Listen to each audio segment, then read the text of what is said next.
All right, we are live. Thank you everybody for joining us. My name is Felipe. I am with the San Diego Financial Literacy Center, DebtWave Credit Counseling. I'm the Community Outreach Coordinator here. If you've had an opportunity to watch these, you've seen me before, I'm back. And today we're gonna go, today it's just me. And today we're gonna go over lifestyle creep and your money.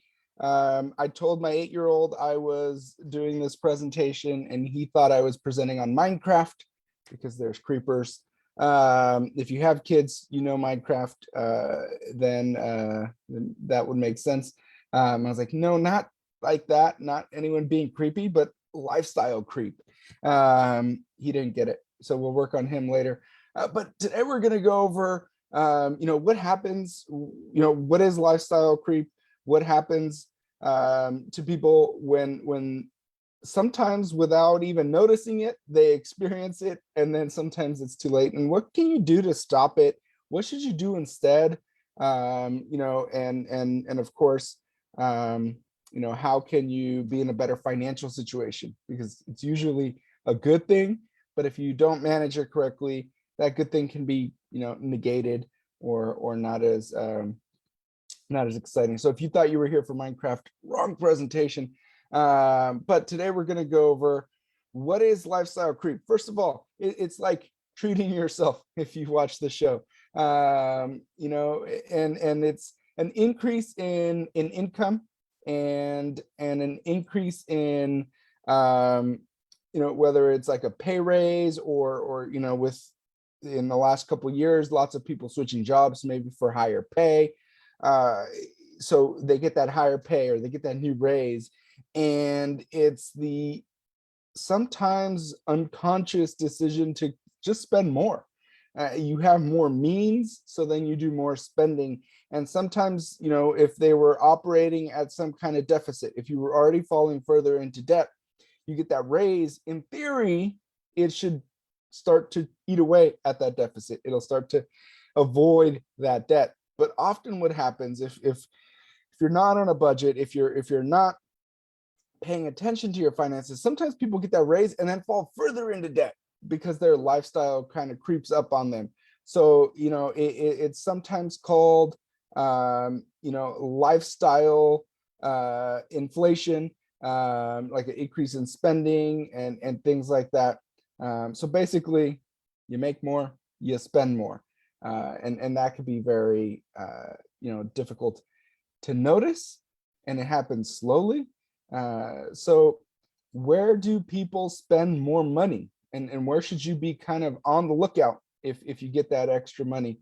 No one's standing there at the window saying, take my money, right? As much as the gifts are funny and the memes are funny, and maybe I've joked and said it before myself, no one's actually out there just throwing their money around without knowingly. But we do all the time if we're just spending without a budget. It's the same idea. We're throwing it out in return for something.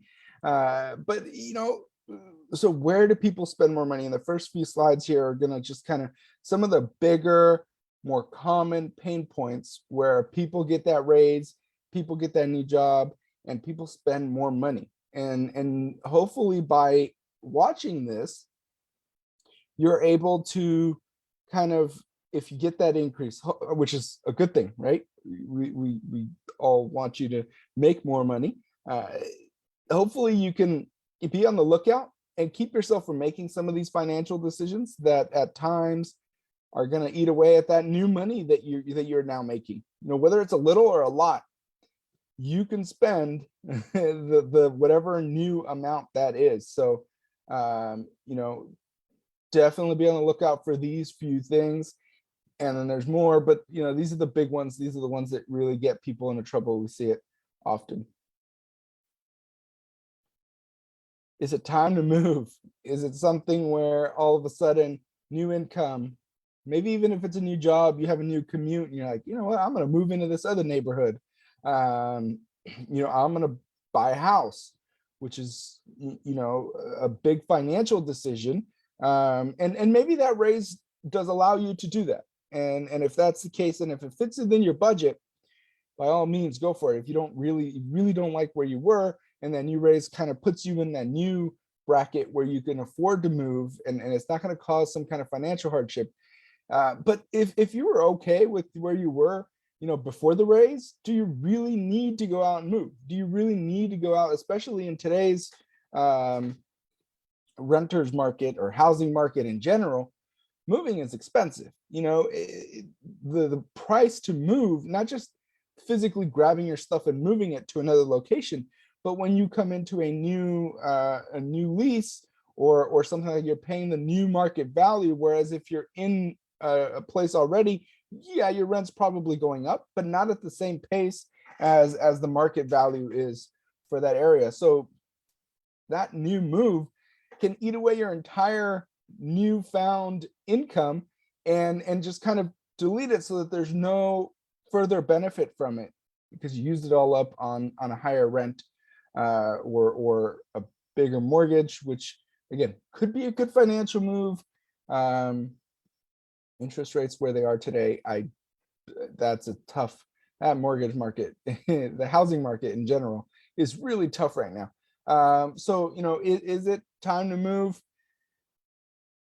There's a lot that goes along with it, but if it's just because you're getting that new income and now you're looking at this shiny new apartment that maybe has a pool and that maybe is closer to the water or better, walking distance to your favorite restaurants or whatever it is, maybe you hold off. There's a lot more you could do with that money in the meantime.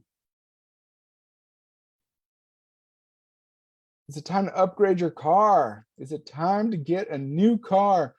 This is much more of a negative financial decision, in my opinion, than moving. Because moving has, that's where you're living. There's a lot to go to do with that. But if you're upgrading your car, not because you need to, not because your previous car is now broken down, 20 years old and doesn't go anywhere, but if you're just thinking, man, I've always wanted that convertible, or you're thinking, hey, I got a new job, I can't show up in this old car, the time to upgrade. That's not the right mindset. Or you look at it and you're like, I got how much of a raise? Well, now I can afford that car payment that I wanted. Having a car payment is not fun. If you can avoid it, if your car is still getting you from A to B this week and you get a big raise next week, that car's still probably getting you just as efficiently from A to B. It may not necessarily be the thing where, I got a new money, let me go upgrade my car, or let me go get another car or an RV or a boat or whatever it is. I've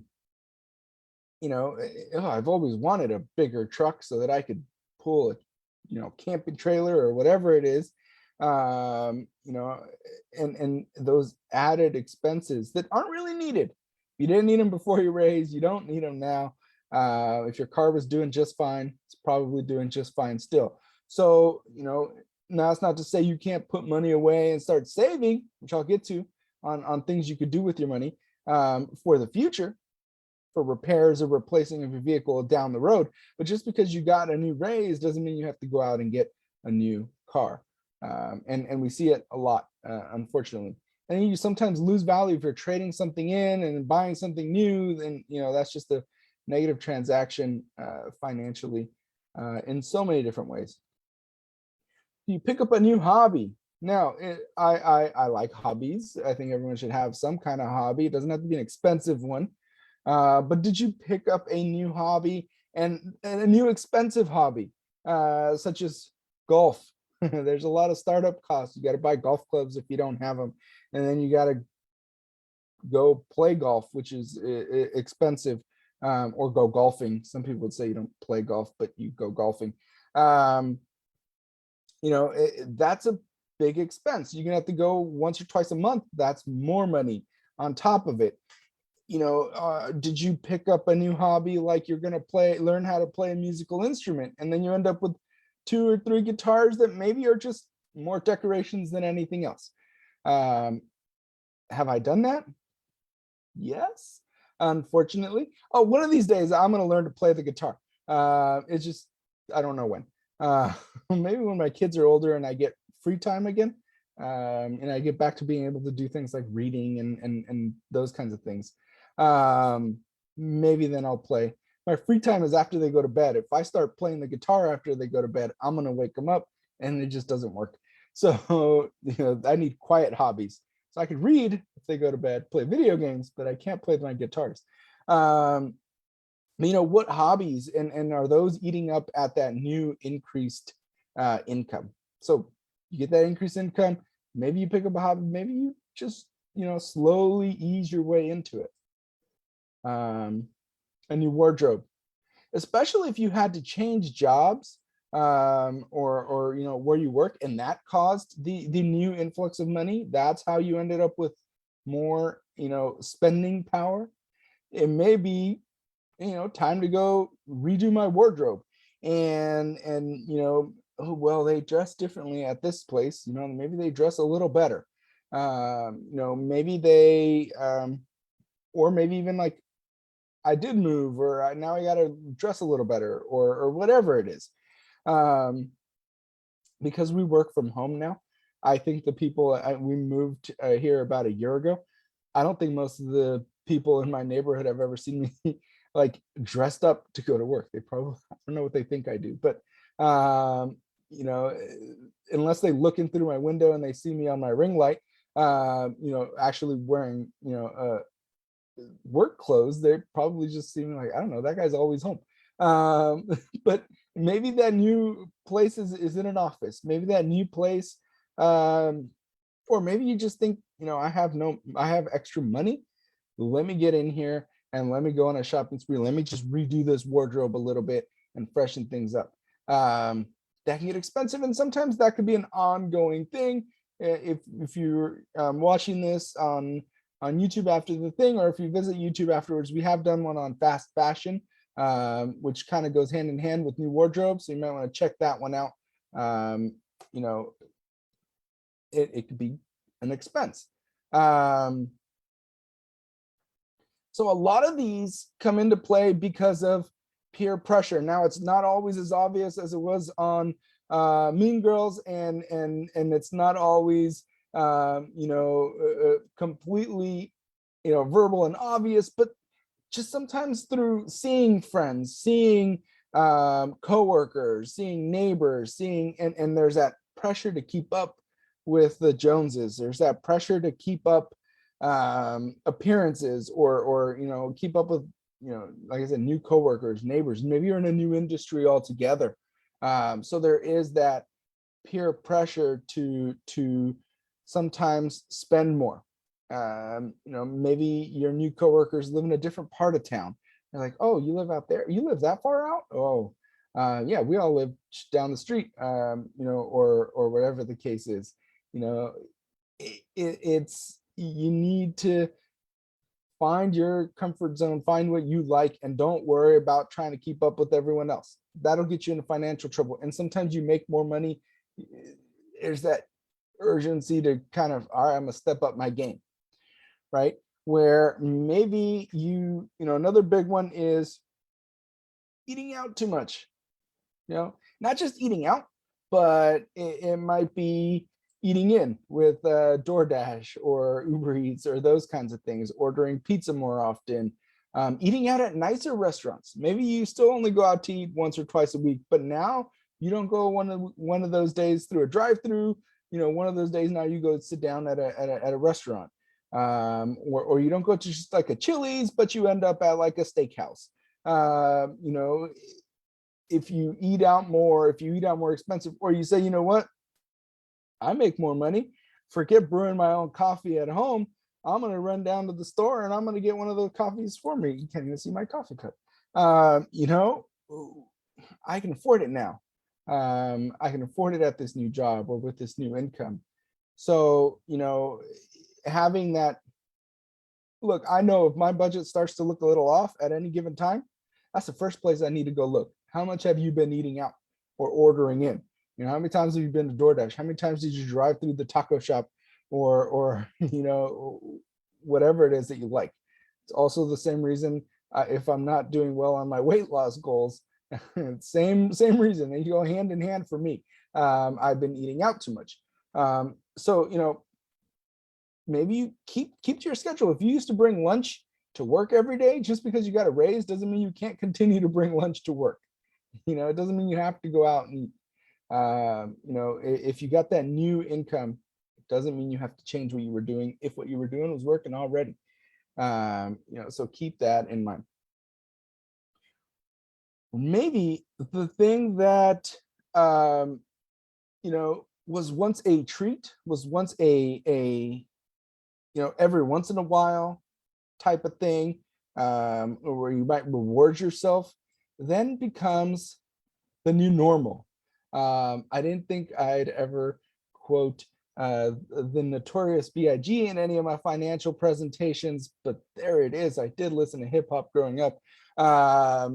Maybe now those once lavish lifestyle things become something that you just do more often. And it doesn't have to be sipping champagne when you're thirsty. It can be, like I said, eating out. It could be going on vacations, twice a year where you didn't do it before. Before it was like I save up to go on a vacation, but now I make more money, I just go. And is it so some of those luxuries, I used to order in every once in a while, but you know what, I make more money now. I'm going to order in all the time. I'm going to get stuff delivered to me all the time. Or order new services. You know what, I used to have one streaming service, but guess what, now I have all of them, so I can always watch something different. And if a new show comes on, I don't even have to, I just ask people like, what's it on? I have all of them. Oh, that's Apple TV, I have that one. Hulu, yep, there we go. And so some of those luxuries become new normal. I wanted to share with you guys my first financial goal, the first financial goal that I can remember setting for myself. And it was actually because I listened to a notorious B.I.G. song. It was getting a Super Nintendo and a Sega Genesis, from a quote from his song, the song Juicy. Super Nintendo, Sega Genesis, when I was dead broke, I couldn't picture this. And it's kind of like, the whole song is basically about lifestyle creep. Again, I never thought I'd quote Notorious B.I.G. in a financial literacy presentation, but it makes sense when you listen to the song. When I was little in elementary school, I heard the song. Don't tell my parents I heard the song because they probably would not have approved of it. It was, that was the goal. If I can get a Super Nintendo and a Sega Genesis, both of the newest game systems, that would be great. And now I don't even think twice. I have a Nintendo Switch, I have one of the Xboxes, and why? Did I really need two of them? It just became something that I do, and that's a fault of mine. I like video gaming. I capped it there at 2. I was really tempted to go out and get the PlayStation also, but I had to, tone it down and say, come on now. So is that new luxury becoming something normal? And that could eat away at your newfound income. So you got a new raise a couple months ago, you got a new job, you increased your income, and now you're sitting there, well, wait a minute, I'm in the same spot I was before I got the raise. I haven't made any more progress to my, financial goals, and I'm making more money. Where you look back at years, and there's some things you can't control. I'd be remiss to say, inflation doesn't eat away at any kind of those increases. It's more expensive this year than it was last year, and it's accelerating at a bigger pace than normal. That's no secret. We've seen it on the news. If you've listened to our podcast, you've heard about it. So some of that just kind of happens. We are spending more on our everyday things. So that's where some of the money went. If you pump gas, it's always kind of like a little nightmare thing. And I think gas gets the first. We notice it first because we're standing there staring at the numbers go up over and over and over, and you do it every week or every, once a week, twice a week, whatever your gas pumping schedule, but you're sitting there watching the number go up, and then you have an amount, and about how much, even if you're not paying attention, you have an idea how much you paid last month, how much you paid last year, and you're like, that's a lot more. I don't know if I've ever put that much money into my tiny little car. So, uh, you know, where'd that money go? And if you don't know, if you've gotten that raise, if you've got that new job with that new income, maybe lifestyle, maybe it's crept in. Maybe you didn't even notice that you spent more on all these things. And it's important to go back, track your expenses. If you do it constantly and track your expenses, or if you have access to some of the data from before your raise, you can kind of go back and compare and say, oh, wow, well, I just eat out a lot more. That's really messing up my budget, or that new car really was not the best financial decision. So it's important to try and pinpoint if you already had a raise and you've already, now you're looking at it and you're like, I'm still falling into debt, but I'm making more money than I was before. What happened? Go back, find out, track your expenses, find out where that money went or where it's still going. And what can you kind of reel back and say, okay, I was okay with one streaming service before, I can go back to one streaming service now. And then I know it wouldn't be a San Diego Financial Literacy Center presentation if I didn't say stay within your budget. Unfortunately, that's just kind of how we do it. And there's a reason we bring it up, unfortunately, almost every time, because it's important. That's the big key. If you have a budget, you get a raise, you can increase your income. You don't have to increase your expenses. You don't have to make big changes just because your income increased, and that big change can go elsewhere. And I'm going to share now some of the places where you might look into putting some of that extra income, because you're still getting it. You're not giving it back, right? And you're not saying, no, thank you, my budget's working fine, I don't need a raise. No, none of us are saying that. So, you have that increased income. How is it that you can use it for to better, to help you financially? I just got a text message saying you want to trade in your car and get a new one. No, thank you. Why would I do that? So, stay within your budget, whatever that budget is. If you don't have a budget, put one together, work it, and then stay within that given budget. All right, so what can you do with that money? You got more money? Here's a good one. More money for debt. Throw the money at your debt. If you're in the middle of a debt payoff journey, if you're working hard towards paying off your debts, whatever method you're paying them back, you get that added money. If your budget was working before, throw it at your debt. That's going to save you money down the road. You're not paying interest on that money that you're paying off faster. You're going to pay off your debts faster. You're going to be out of debt and kind of remove that financial stress and be able to breathe easier. Maybe not if you have allergies like I do today, but have it be, get rid of that debt faster. That could be a big relief. And added money, same thing with like a bonus. You get a bonus, your budget's working fine, throw the whole thing at the debt. Take a big chunk out of that debt that you owe and get yourself paid off, sooner, which is always a good thing.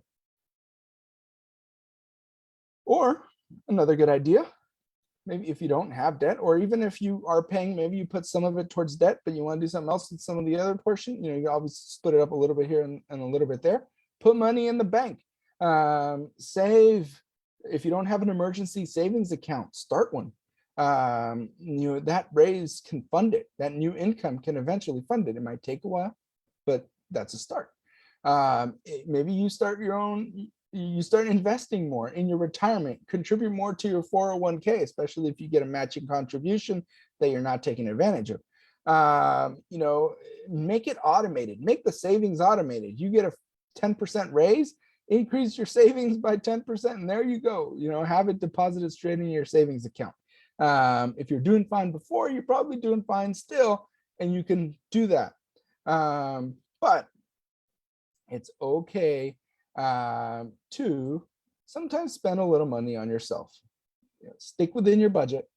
Don't go too crazy. But having that extra money, it's easier to treat yourself a little. Go out. Maybe you incorporate some of the things. Maybe you're on a debt payoff journey and you've really done a good job of cutting back some expenses. some things that maybe you used to like to do, but you're not, I'm going to get these out of the way because I want to pay off my debt. I'm going to stop eating out so much. I'm going to stop going to Starbucks, whatever it is, doesn't matter.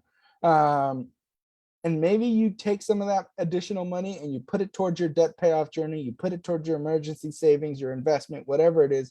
And then you take a little bit of that money and you add some of the things that bring you joy in life, because it is important to still do the fun things. Now, I'm not saying go out and buy a boat or go on a 2 or 3 vacations a year type of thing, but maybe you go to the coffee shop here and there. Maybe you order the nicer coffee to brew at home. Maybe you start saving a little money away so you can get a new iPad. Whatever it is that you like to do, that new income, you can still treat yourself and get some of those things that you want. Any questions? Questions from Facebook, questions on anything I may not have covered?